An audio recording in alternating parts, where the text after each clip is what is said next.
ఈరోజు ఈ press meet గల ముఖ్య ఉద్దేశం ఏంటంటే మీ అందరికీ తెలుసు, గత 2 రోజుల క్రితం హుజురాబాద్ శాసనసభ్యుడు కౌశిక్ రెడ్డి పైన ఒక ఎఫ్ఐఆర్ అయింది. మరి ఏందా ఎఫ్ఐఆర్? ఒక గ్రనైట్ వ్యాపారి కమలాపూర్ మండల్లా గుండేడు వంగపల్లి శివార్ల ఉండే ఒక గ్రనైట్ వ్యాపారి మనోజ్ రెడ్డి అతని పేరు, వారి సతీమణి సుబేదారి పోలీస్ స్టేషన్లో ఒక ఎఫ్ఐఆర్ ఫైల్ చేసింది, కంప్లైంట్ ఇచ్చింది. ఏమని? మరి నన్ను ఎమ్మెల్యే కొద్ది రోజుల నుంచి బాగా వేధిస్తున్నాడు, పైసలు అడుగు ఇబ్బంది పెడుతున్నాడు, 50 లక్షల రూపాయలు అడిగిండు అని చెప్పి పోయి దరఖాస్తు పోలీస్ స్టేషన్లో ఇచ్చింది. మరి దాన్ని బేస్ చేసుకొని సుబేదారి పోలీస్ స్టేషన్లో ఎఫ్ఐఆర్ చేసుడు జరిగింది. అసలు ఒక ఎమ్మెల్యే పైన పోలీస్ స్టేషన్ పోయి ఒక వ్యాపారి కంప్లైంట్ ఇచ్చిండంటే, అది కూడా భార్య సతీమణి కంప్లైంట్ ఇచ్చిందంటే, ఏ రకంగా ఇక్కడ ఉన్న ఎమ్మెల్యే కౌశిక్ రెడ్డి ఆ వ్యాపారిని ఇబ్బంది పెట్టిండు అనేది ఒకసారి అందరూ ఆలోచించారు. ఎమ్మెల్సీగా ఉన్నప్పుడు డబ్బులు ఇచ్చినా అని చెప్పిండు, ఇప్పుడు మళ్ళీ ఎమ్మెల్యే పదవి అడ్డం పెట్టుకొని మళ్ళా డబ్బులు అడిగిండు. ఇతని గురించి కొత్త కాదు. అంటే ఎంత నీచంగా ఒక ఎమ్మెల్యే పైన ఎఫ్ఐఆర్, అది కూడా డబ్బులు అడిగిండు, నన్ను వేధిస్తున్న వాళ్ళ భార్య పోయి కంప్లైంట్ ఇచ్చిందంటే ఏ రకంగా ఎమ్మెల్యే ప్రవర్తన ఉంది, ఇది తారా స్థాయికి చేరింది. ఇప్పుడు ముఖ్యంగా నేను చెప్పేది ఏంటంటే, మా అందరికీ, మాకు కానీ మా కాంగ్రెస్ పార్టీకి పెద్ద అనుమానం ఏంటంటే, ఇదంతా ఇతను కౌశిక్ రెడ్డి అనే వ్యక్తి ఈ డబ్బులు అంతా ఈ 27 తారీఖు జరిగే సభకు వసూలు చేసే కార్యక్రమం వాళ్ళు ఎట్టిండిగా. కేటీఆర్ గారికి, మరి కేటీఆర్ గారు మేము సూటిగా అడుగుతున్నాం, మరి కౌశిక్ రెడ్డి మీ బినామా, వసూలు చేయమని మీరు చెప్పినరా? ఇట్లా రౌడీ ఎమ్మెల్యేని మీ వెంబడి పెట్టుకొని ఈ కార్యక్రమానికి వసూలు చేయి అని చెప్పి మీరేం చెప్పినరా? మరి మీరేమో ప్రెస్ మీట్లలో కానివ్వండి, మీడియా ఛానల్లో కానివ్వండి, నీతివంతంగా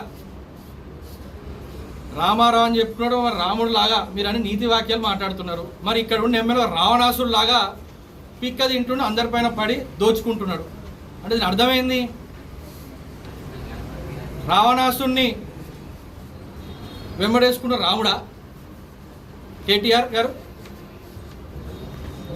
మరి బినామీనా కౌశిక్ రెడ్డి?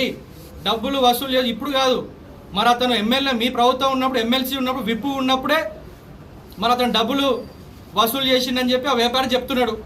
మరి అప్పుడు ఎందుకు మరి మీరు ఎటువంటి చర్యలు తీసుకోలేదు? మీకు తెలియదా?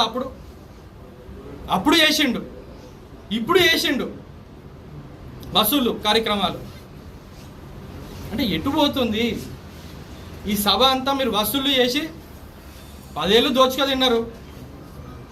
అది చాలక ఇప్పుడు మళ్ళా వ్యాపార పైన పడి ఈ సభకి 50 లక్షల రూపాయలు కౌశిక్ రెడ్డి ద్వారా మరి అడిగిపించిండ్రా?